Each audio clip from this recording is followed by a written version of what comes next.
In late 2021, as it teetered on the brink of collapse, EV maker Lordstown Motors was handed a lifeline.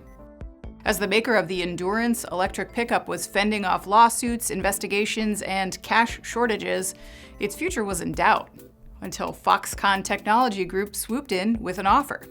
It would pay $230 million for Lordstown's Ohio factory, buy a $50 million stake in the company, and become a contract assembler for the Endurance. Foxconn, whose core competency has long been consumer electronics, was entering a new fray, but had vast ambitions.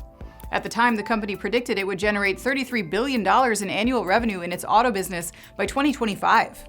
But a recent report from Bloomberg suggests that this goal might be a bit lofty. While Foxconn has boosted its auto segment via partnerships in Thailand, Taiwan, and Saudi Arabia, it doesn't have much to show for it thus far. Bloomberg is reporting that, to date, the only vehicles Foxconn has made are a handful of prototypes, a few dozen electric buses, and about 40 pickups for Lordstown.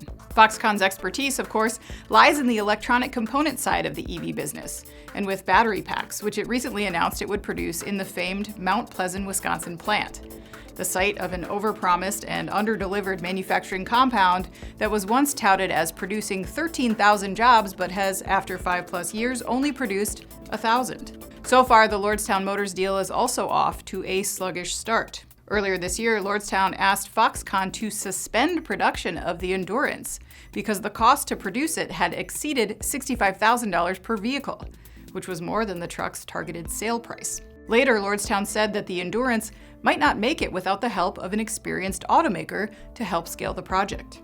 According to Bloomberg, Foxconn says that it remains committed to its EV plans and that its experience in electronics sets the stage for success in cars. That said, it's becoming more and more concerning that the company's background in electronics doesn't quite do enough to make the leap into electric vehicle manufacturing. And then there's Foxconn's sordid past. Michael Shields, a researcher at Policy Matters Ohio, a nonprofit that evaluates the economic impact of big industrial investments in the state, told Bloomberg that the lack of success of the Wisconsin project is a big red flag, and says he believes, quote, there is cause for concern about what is going to happen in Lordstown. I'm Anna Wells, and this is IEN Now.